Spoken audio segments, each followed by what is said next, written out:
British public have watched me grow up, and so it's quite a nice thing to do, to look back and to see what we've learned from my mistakes.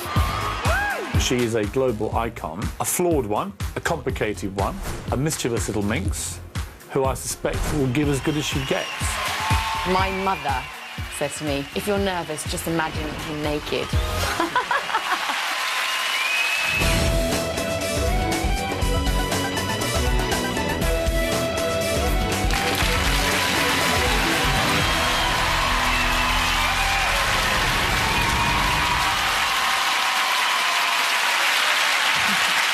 You were voted, at the height of the Spice Girls' success, Britain's favourite Spice Girl.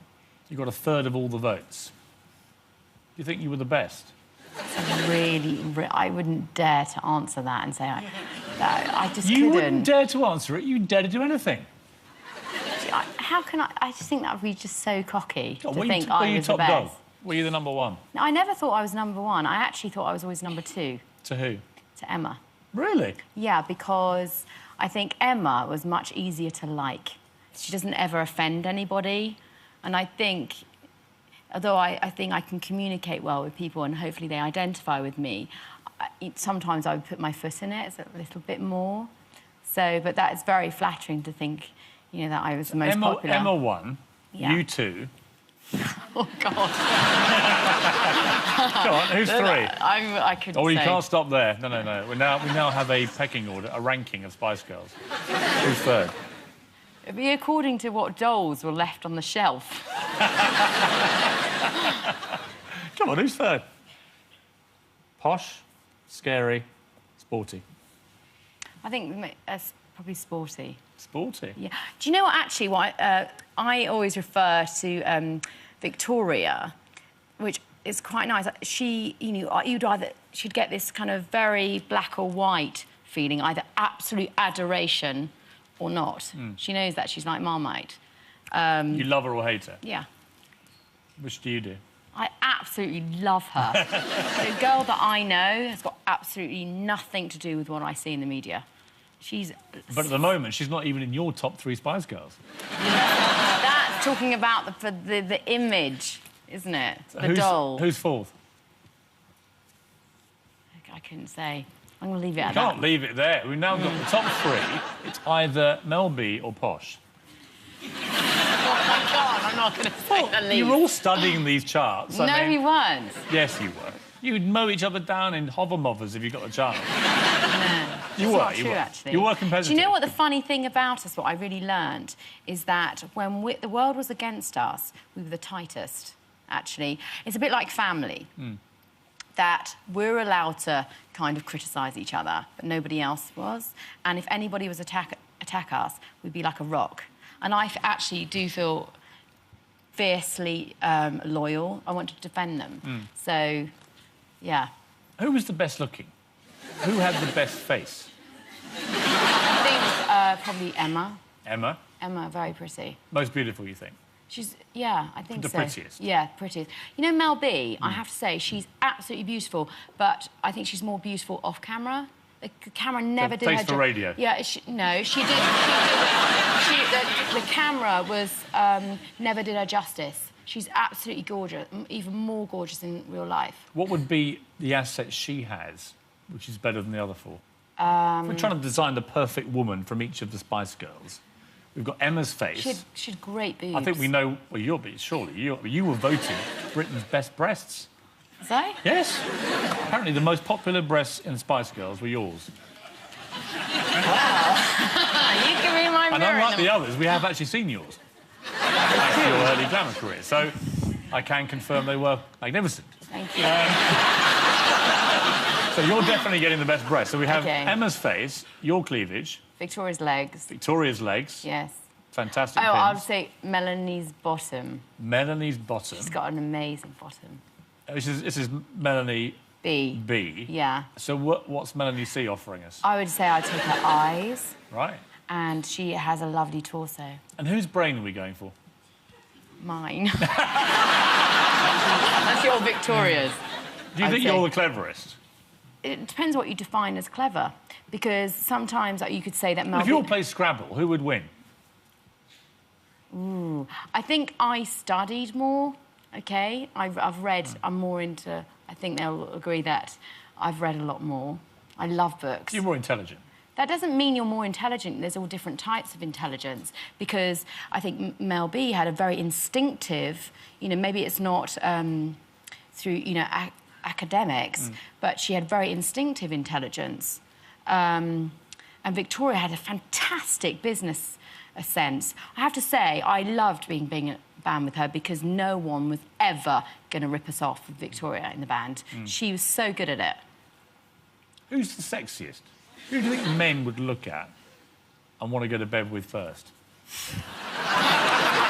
You were the girl power band, so I think these questions are kind of fascinating. OK, from my point of view. Yeah, from where you as the band leader really saw things, you know? Because you were all very aware of yourselves, I thought, and also the power you had, particularly over I think it was like a collective power. I loved, and I still do, and we show up, the five of us, we felt completely, like, in a way, untouchable, because you've got each other. So if I said something, if I confronted anybody, I know that, you know, that I had these 4 girls with me that would back me up, which was very nice. What was the essence of girl power, do you think? At its heart, what was it really about? It was about, and it is about, actually believing that no matter where you've come from, you know, who you are, you can empower yourself, you can give yourself that opportunity, that self-belief and that encouragement. I think it's about encouragement that you can make your dreams come true, no matter what it is. And do you think you succeeded in changing perhaps the mindset of a generation of young women to think I don't think it was about changing. I think it was an example of a generation that was already out there. You know, that we was kind of, you know, these girls that you didn't have to lose your femininity, you know, you didn't have to burn your bra and behave like a man. Actually, you can celebrate. And you got into trouble, you know, you said that basically feminism to you was about bra burning. And actually the feminist thing came after you, giving you a hard time. I think it's such an ugly word. It really is. Feminist. And I kind of think it's all levelled out. Do you? I do. Yeah. I think you were a force for good. A naughty force for good. A naughty. But a force for good. Yeah, I think sometimes in life, if it's done, it's how it's done. If it's done playfully and rather than ramming it down your throat, no one wants to be preached to. It wasn't about that. So, Geri, how is it that an ordinary girl from Watford became a global icon? From Watford to Hollywood, Geri Halliwell is one of the most iconic women of the last 2 decades. Everybody around the world knows Ginger Spice. Geri was well and truly a wannabe, and nothing was going to stand in her way on the road to fame and fortune. We are doing exactly what we want to do. We're pursuing a dream. Right from the early days of the Spice Girls, Geri was determined to make her mark on the world. Spice Girls! And her show-stealing appearance in a skimpy, patriotic dress became one of the defining images of the 90s. I love her dress. I think she made a huge stamp and it's iconic. I mean, come on now. She knows what she's doing. She was the one that would take on the producers head on if I introduced them. You know, she could be very naughty, especially if they were male. I know you want to. Geri's breast falling out at the Brit Awards. I don't think she staged that, but, you know, it grabs the front pages. For Geri, the limelight could be difficult to share, and she tried to grab as much of it as she possibly could. It just became a little bit competitive, who could push the boundaries the most. And it was funny, obviously, meeting Prince Charles. Mel B kissed him, Geri pinched his bum. You have the world's press just 10 feet away. She couldn't help herself. But you know what? I think you're very sexy. Oh, no!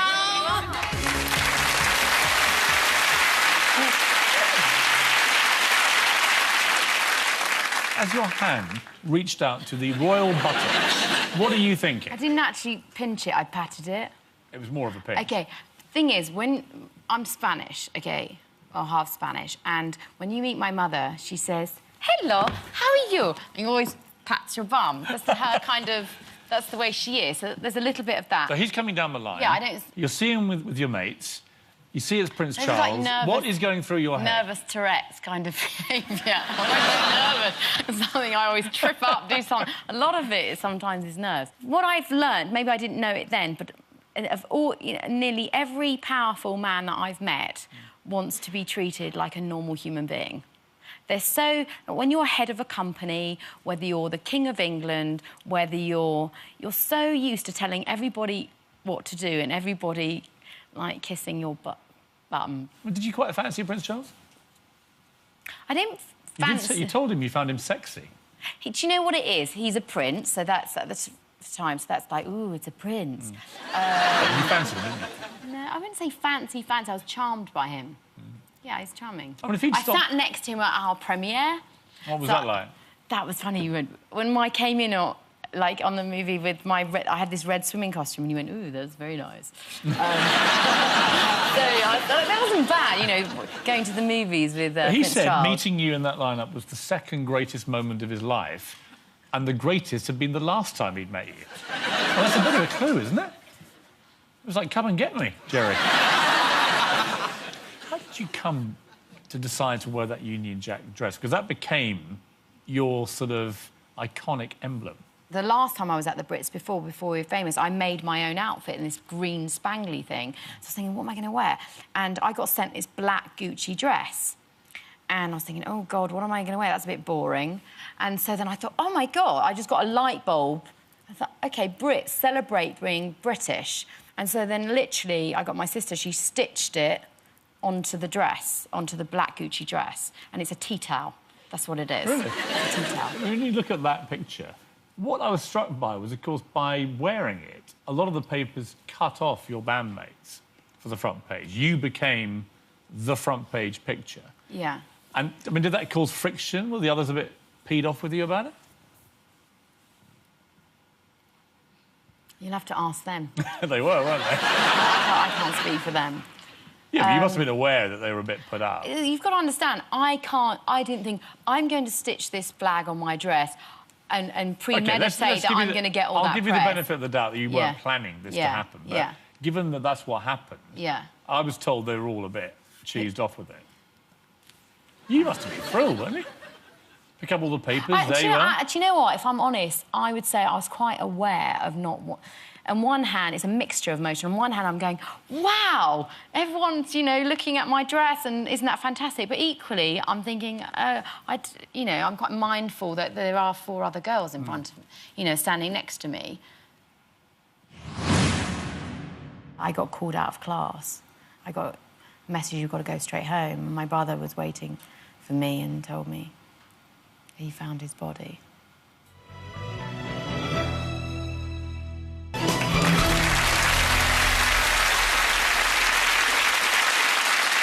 You've been refreshingly honest about, from a very early age, being desperate to be famous. You craved it. I think it was craving attention. And also... But fame as well. Because I had this kind of illusion from... I think I was brought up on American television that, you know, if you become famous, everything's going to be fine. You will not have a single worry ever again. You know, maids will pick up after you and it will all be, like, dreamlike. I mean, it's very naive, but, you know, it was all that sensibility. And then when boys didn't fancy me or, you know, I'd be thinking, I'm going to be famous, then you'll be sorry. It was almost like it was a way of owning some power. I want to take you back to when you were 6 years old and you said you felt kind of unloved, that there wasn't much attention put on you, really. The way I got my father's love was when I sang and when I danced. It's quite interesting, I think, studying your parents. You know, your mum was Spanish. Yeah. Worked incredibly hard. Yeah. As a cleaner. Was working, you know, 14-hour days Yeah. and so on. But she didn't want you to become a star. Yeah. Your dad didn't work hard, but, crucially, loved the idea of you living your dream.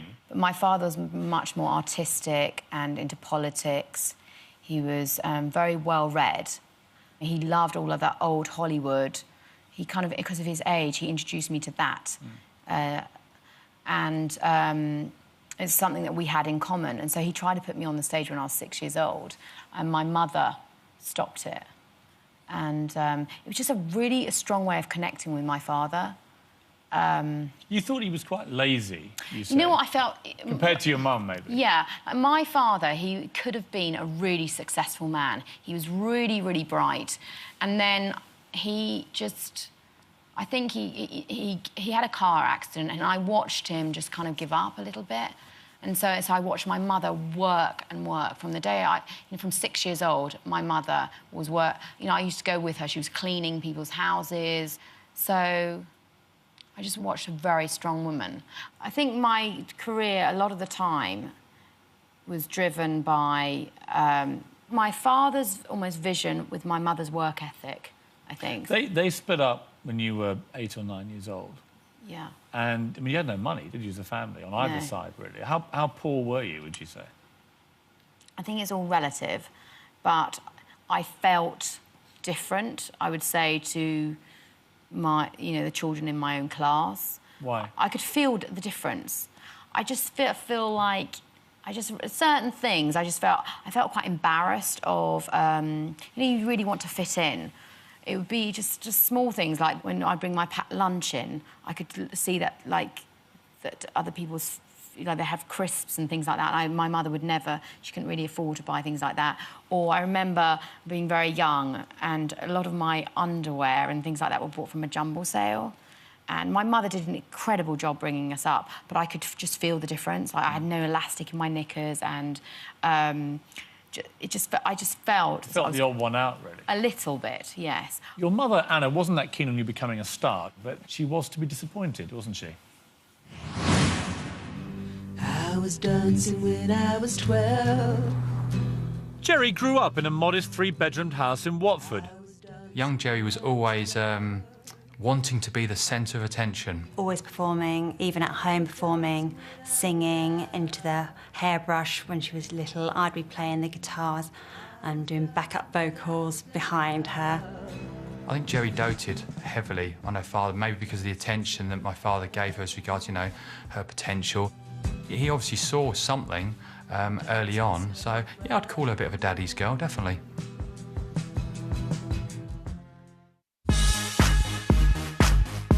But by the time Geri left school, she'd become a bit of a handful. When Geri was a teenager, she went a bit wild. Geri used to disappear maybe for a day or even longer. She'd go out on a rave, and these raves would start at 11 o'clock at night, and they'd go right the way through the night to the early hours of the next morning. Everyone used to go to a pub called the Game Bird, which is obviously no longer there. My memories of Geri were standing on the pool table, dressed in an all-in-one silver catsuit, jumping up and down, being as loud as ever, and everyone knew Geri. Geri soon found herself a job aged 18, podium dancing in nightclubs. She was never scared of showing a bit of flesh, but who can blame her? She had a great figure. Always looking for a way to turn heads, she soon graduated to glamour modelling. I remember being a little bit concerned, stroke slightly horrified, thinking, well, where's this going to lead? Those are the sort of pictures you see that bite celebrities later on in life. So she obviously had the foresight then that she wasn't going to do anything apart from boobies out. It might have looked like Geri was going off the rails, but she definitely had a master plan. Fame by any means necessary. This is the fashion police, and baby, you're busted. A break came as a game show hostess. It made her a household name. In Turkey. Just as Geri's quest for fame and fortune was gaining momentum, she received some terrible news. Her father, who'd always encouraged her to follow her dreams, had suffered a sudden and fatal heart attack. Yeah, she was absolutely devastated, as we all were. She went into shock. I don't think she could believe it. None of us could. And it was so sad that he never got to see her as a massive star.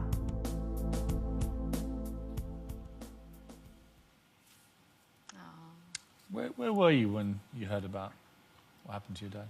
I was in class. I'd gone back to study. I was studying English literature, and I was studying, and I got called out of class. And my brother said, "You've got to come." I got a message, "You've got to go straight home." And my brother was waiting for me and told me he found his body. You're all very close, obviously. Yeah, it kind of makes you closer, I think, as brothers and sisters when you lose a parent. Do you miss him, your dad? I'm absolutely gutted sometimes that I don't have a father in my life. Yeah, I do, definitely. Yeah, I do. Sometimes I think when I'm confused about, you know, my what decisions to make in life, I wish I had that like fatherly role model to guide me. It took me a long time to grieve for him as well, because going straight into the Spice Girls, sometimes I don't think I would have been famous if it wasn't for my father's death, because the pain of it was so painful. And you know, in the Western world, when somebody dies, we don't have that. We're so formal. Nobody knew how to comfort me, and I didn't know how to express it either. It's that stiff, you know, we could just get on with it. And so I just turned all that pain into that, like, right, I'm going to make it. And I was almost militant with the girls. I know that looking back, I probably wasn't the easiest person. And it wasn't until I left the band, I think that's when I started to really feel, you know, how much I missed him. I think you'd be very proud of you. Thank you. What I loved was the Turkey show that you did. What on earth was that all about? It's called Sesh Bakalım, Let's Make a Deal. So during the week... Yes, but hang on. What are you doing in Turkey? I know! The weather girl routine. I mean, what was... How did that happen? It's basically, it's like a game show where you would just win, you know, kitchens and things like that. And so I was studying during the week, and then I'd fly out there, and I just have to go... Or sometimes I'd have to say something in Turkish and I just write it on my hand and go blah, blah, blah, blah. I signed my first autograph in Turkey. Then you moved on to nude photo shoots. OK, on that, how it wasn't exactly like that. It was, I got into a modelling agency from doing this dancing. I had a friend, she said, oh, you know, photographically, you could work as a glamour model. So that means, a glamour model means that you don't mind showing in a tasteful way, you would do a bum cream, or so you don't mind showing a bit of flesh in a tasteful way. I was like, oh, OK, then. You could earn £200. I was like, oh, my God, really? So, anyway, but to build up your portfolio, what happens is the agent sends you off to a photographer, and so you'll do a nice headshot or something pretty. And they go, but in return, because you're not paying for it, you have to do some of his artistic shots. Ah, yes. And so I'm late teens. I've got no clue about protecting myself. Are you proud of those pictures now? Do you know, when I saw those pictures, I actually feel quite sad, because I kind of see the innocence and naivety in the face. It's not... I don't look at them and think I don't think they're empowering it at all. I'm not ashamed of them. So, Geri, all those dodgy jobs that you were doing did eventually pay off, didn't they? In 1994, Geri's plans to audition for the Spice Girls went horribly wrong when she spent too much time in the sun on a family holiday. At first, I was quite irritated by her because, you know, she was sort of coming on the phone and the plans were all constantly changing with her. She couldn't make an audition, you know, she was coming up with excuses. But being Geri, she didn't allow a tiny problem like missing an audition to get in her way. I think I blagged it a little bit and just was a bit loud and just pretended to be Mariah Carey. Geri's determination paid off. She was in the group. Their manager moved all 5 of them into a modest 3-bedroom semi in Maidenhead. Victoria and Emma shared. Mel C and Mel B shared. And, of course, Geri had her own room. Because I am the original pop queen, everyone says. Imagine 5 girls out of college, so I was about 18, 19, and it was just madness, chaos. We'd wake up at 3 in the morning and go out clubbing in London.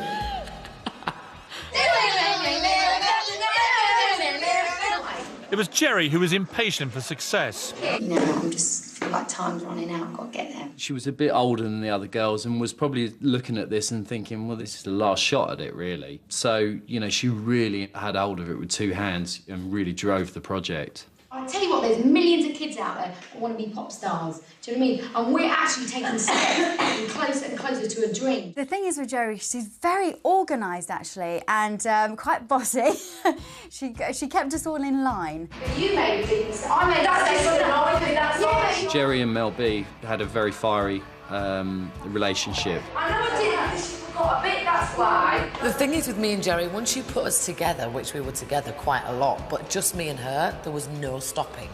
You know, it would actually be better for us two if Melanie was around, because then she'd go, look, you two, can you just stop? Me and Geri alone together, craziness. Yo, I'll tell you what I want, what I really, really want. Don't tell me what you want, what you... After 2 years of relentless rehearsal and a change of manager to Simon Fuller, their first single, Wannabe, became a #1 smash hit. I wanna really, really, really wanna zig a zig ah. And the girls went on to conquer the world. If you wanna be my lover.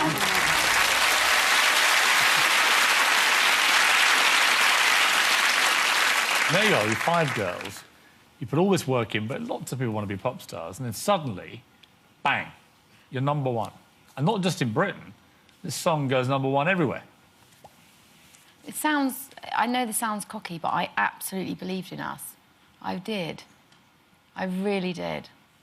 It was a very, very exciting time. It's hard to explain it and put it into words. Mel hinted there that you two stuck in the same room for too long would be not a good idea. The question is... You're never going to tell me, are you?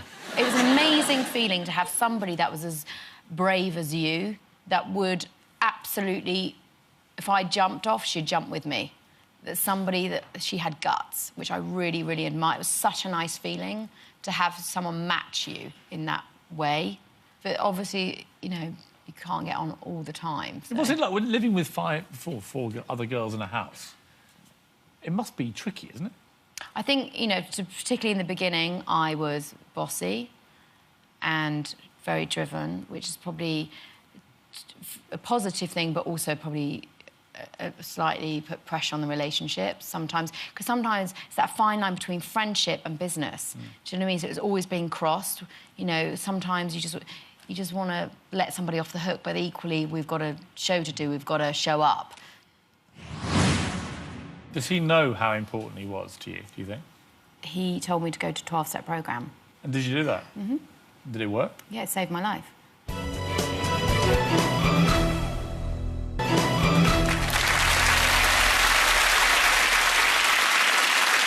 You've dated some very famous gentlemen over the years. God. Oh, dear. I hate it, right? Because every time I go out with somebody, like, the minute I'm seen on a date with them, just maybe one try-out date, you know, then it's blown up into proportion. So this whole list comes out. Chris Evans, you went out with. I did go out with Chris. Were you in love with him? I was very excited by... I always loved Chris anyway from The Big Breakfast. I really admired him. So when I met him, it was very, very much... I felt like there was an equality about us. So I was very excited by it. So and he was a good, decent bloke. I don't know... I wouldn't want to measure the love there, but I do... Do you feel love for him? At the time, I think it was infatuation. Looking back, it was too short to feel... You know. Because he's a very exciting kind of guy, isn't he? And you are too. I can see it working. Do you know what? It was... You'd have had perfect little ginger children. I'm not real ginger, honey. What? I'm not real. That's terrible. There's a revelation for you. You're a total fraud. What are you, then? I'm just kind of like mousy brown. Really? Maybe I had a little golden fleck in there when I was a child, but not really a proper one. Mousy brown spice isn't quite the same thing, is it? I've been dyeing my hair since I was 12 years old. Different colours. It just so happened at that moment I was red. I'm sorry. Well, I feel like ending the interview there, to be honest. I know. Let's move on to... Let's make it easier for you. Let's move on to Robbie Williams. In love with him? I absolutely love Rob. Rob and I met each other at a really poignant place in my life. I just left the Spice Girls and I was incredibly lonely and nobody else on the planet knew how that felt except Rob. And so we were both I felt like we were both quite broken at the time and quite lonely. And it was very much more of a, I wouldn't say it was a romantic, it was more, I really understand what you've been through, and he understood me. Also, when I was really struggling, you know, with an eating disorder, and he really pointed me in the right direction of how to sort it out. Really? Yeah. In what way? He told me to go to a 12-step programme. And did you do that? Mm-hmm. Did it work? Yeah, it saved my life. Really? Yeah. So I'm incredibly grateful to him. Why do you think it saved your life? Because I think I would have ended up an anorexic, bulimic mess, really. I mean, I've read various things over the years about your eating problems. I wasn't aware it was ever that serious. When my father died, it really kicked it off. I stopped eating. It's a way of not engaging, and one of those things, you know, so you don't sit at family dinners. You don't. I just completely emotionally shut down. I mean, did you eat at all when your father died? Oh, I got down to under 6 stone. I was just eating like an apple and some, like, 1 apple and some coffee and some bean sprouts. I was very, very controlling. I'm quite a petite frame, so I'm curvy, so I can't carry a lot of weight. So when I was really tired, I'd comfort eat, and then the stress of thinking, oh, my God, I'm going to look fat on camera or something, then I'd go and make myself sick all the time. And when I started getting help, oh, my God, it was just... It takes so much. I admire anybody that reaches out and says, you know, I can't do this alone. And I think... Did you literally stand up and say, I'm Geri and I'm bulimic? Oh, God, yeah. And when you're famous... What's that moment like when everyone knows who you are? That's the thing, because even if you're not famous, we all want to think that, you know, our outsides look pretty, you know, and we're all keeping it together. So to admit when it's not going well, and you've got that fame, that, you know, that bravado, the ego, to kind of admit that you're struggling, I'm struggling... Did you find it humiliating at the time? The funny thing is, actually, it kind of brought me back down to earth and reminded me I'm just human, just like everybody else. How long was it afterwards that you split up from Rob? I didn't actually go out with Rob. You didn't? No. We were never a relationship? No. Does he know how important he was to you, do you think? Probably not. I don't know. Well, he will now. Tonight, you look absolutely glowing with health and vitality. Thank so, you. do you still have that inner doubt, do you think, about it? I think, for me, like, I've really worked on myself to have a healthy, you know, a healthy diet. I eat chips and chocolate. I don't allow myself to exercise as much. I try and have moderation, really. And do you feel happier? I haven't got another diet left in me. I just couldn't do it to myself ever again. The other most important thing is I want to be a healthy role model for my daughter. I'm so pleased that I've cleaned up my act for her, really. So the Spice Girls have become this worldwide phenomenon, but beneath the happy facade, things were going badly wrong.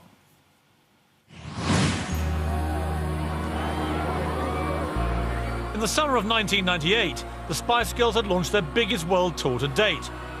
As time went on, Geri's power was slightly taken away from her. It was diminishing. Other people were coming through the ranks within the band. And I don't think she felt comfortable with that. And certainly she was getting depressed. I think I recall her saying now, like, the Spice Girls had become a monster that was spinning out of control as such, and she had no control on that. Today is Thursday, the 28th of May. I'm in Paris, and yesterday I left the Spice Girls. Geri turned up at my door 2-3 o'clock one morning in tears, let her in, and she's saying, it's all over, I need to leave the country, I need to get out of here, I need to get away. It was very difficult, and I didn't know she was going, and I was a bit like, oh. We'd made a pact, me and her, that if she wanted to leave, she'd tell me, or if I wanted to leave, I'd tell her, and she just left, like, all of a sudden just vanished. It was really, really upsetting for me. This is a message to the fans. Geri offered no explanation for her departure, and what she was going to do next was unclear. But she did say she would be back. I thought she was making a mistake. They were her best friends, they were so close. And I didn't know how she was going to cope on her own, to be honest. that point in her life where I think she was a little bit kind of confused and lacking direction and not really knowing what she wanted to do. It must have been very hard to sort of see this continuing success story going on. But help was at hand from her old friend George Michael, who, having left Wham at the height of their fame, knew exactly what she was going through. George rang her up and said, well, we had a house in Saint-Tropez, and he said, why don't you come stay with us? I encouraged her to not be Ginger Spice. So I'm like, we're going to get you some normal clothes. George probably helped her more with, you know, her career. In 1999, after just over a year out of the limelight, Geri made a typically show-stealing comeback performance for an old friend. Happy birthday to you.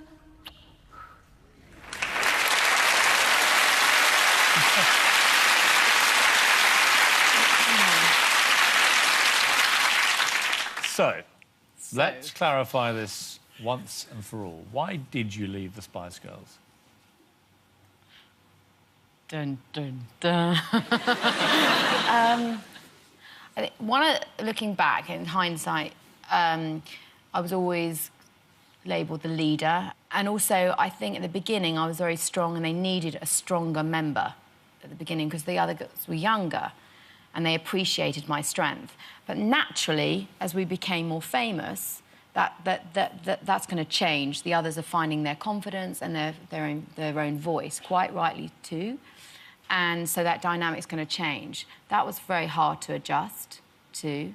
And it was so big at one point, I felt it was almost irrelevant to us. It just felt like we were 5 cartoon cutouts. We could be anyone standing there. I felt like the job was done. Do you know what I mean? I wasn't really needed anymore. And there was definitely friction the way the relationship between Melanie and I, she knows that. And I found it increasingly difficult.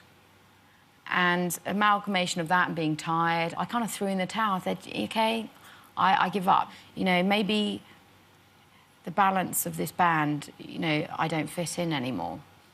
Mel said you had a pact, which you went back on. I don't remember that pact. Quite emotional saying that, yeah, as if you'd let her down. I think I was just, you know, it was very emotional. I was very cross. I was asked to do an interview for breast cancer care.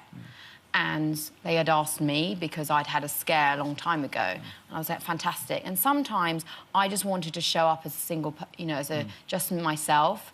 And for some reason, it got stopped. They said, we all want to do it, or, you know, well, you're not doing it. And I was just like, do you know what? I haven't come this far in the game to do something, you know, to be told not to do that. And so it was just that was the defining moment. I mean, who was the last conversation with a band member you had?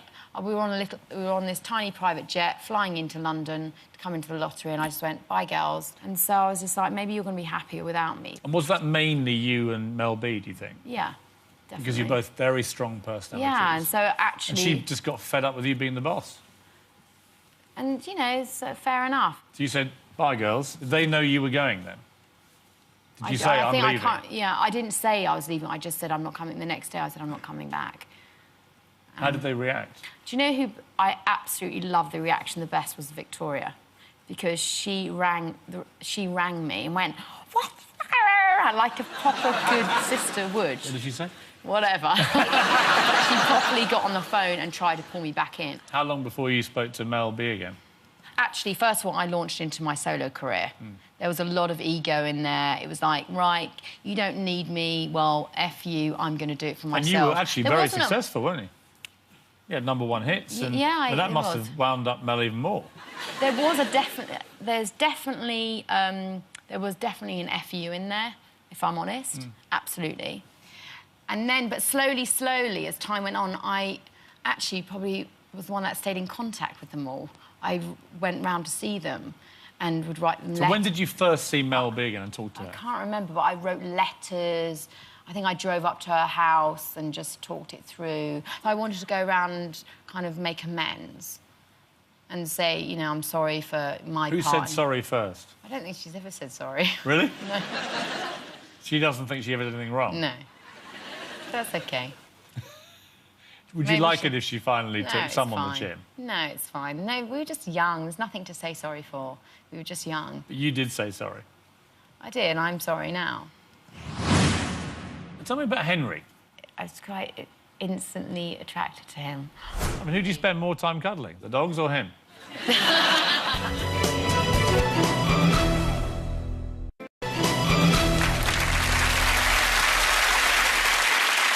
You sold 12 million records as a solo artist. Mel C was second with 10 million. Mel B third. Emma fourth. Posh last.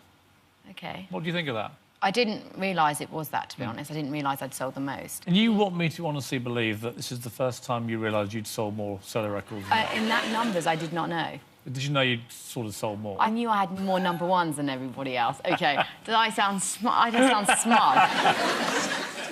In 2005, you decided to put your solo career on the back burner, and something much more important came along in your life. In 2005, Geri became a proud mum to daughter Bluebell Madonna Halliwell. Bluebell is an absolute credit to her. She's such a gorgeous child, and Geri absolutely adores her. And she's a great, great mum. You know, she was having to get up and change nappies and feed and dress, and because she didn't want to just hand her off. I think she's got more compassion to herself now, so she looks after herself better, more compassionate about those around her. Bluebell's going through that spell right now where she just says what she thinks. Most of the time she says no. She doesn't want to do something. Her child is going to be the biggest success story of her life. Geri's also found happiness in her love life. I suppose I always believed that Geri would end up, she'd always find Mr. Right, but I didn't realise it would be an aristocrat. And against all the odds, she's also made friends with her former bandmates. It was a really good thing. It was lovely when they got back together. I was really happy for her. She always had guilt about leaving the girls, and I think it would have followed her forever. We want to thank you for believing in the Spice Girls and making our dreams come true. And last month, 13 years after she first wore that dress, Geri was back, picking up an award for the best Brits performance of the last 30 years. I'm a bit shocked. First of all, I want to say a big... And still tussling for the limelight with Mel B.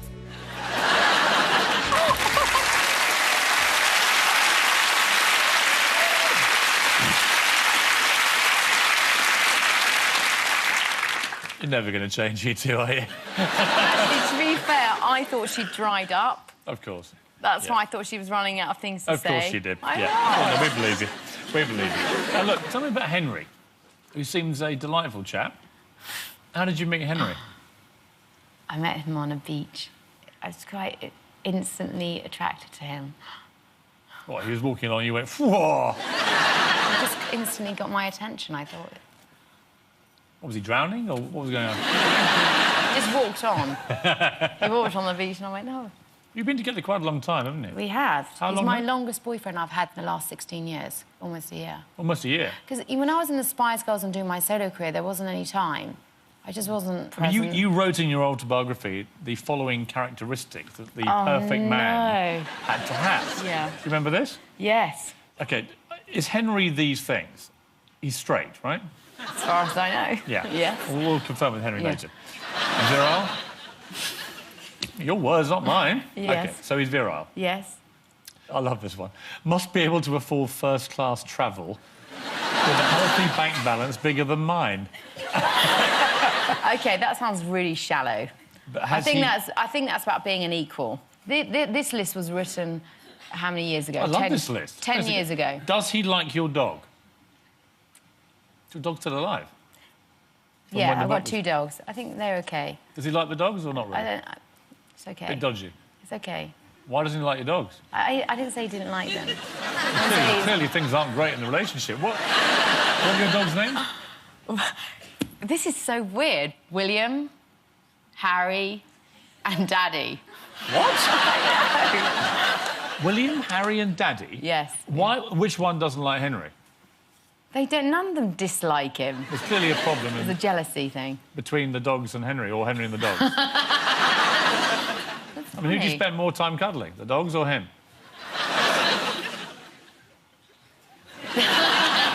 You have raised the spectre of there being a problem in this relationship between the dogs and Henry. There's not. I just suddenly thought, does Henry like my dogs? Well, you actually, the last one you wrote was, treats me like a queen, yet we're best friends. Yeah. Which I thought was rather nice. Yeah, that's nice. Does he do that?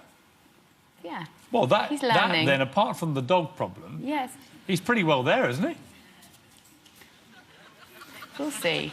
Talk to me about Bluebell, because she seems a real little chip off the old block. Bluebell has taught me what love is, and she's made me realise how much my own mother loves me, and I appreciate my mother so much more. She is the best thing that's ever happened to me in my life. I'm so grateful to be a mother. I love her more than anyone or anything, because I think the key to happiness is to love somebody else more than yourself. I just so enjoy it. Geri Halliwell, thank you very much. Thank you.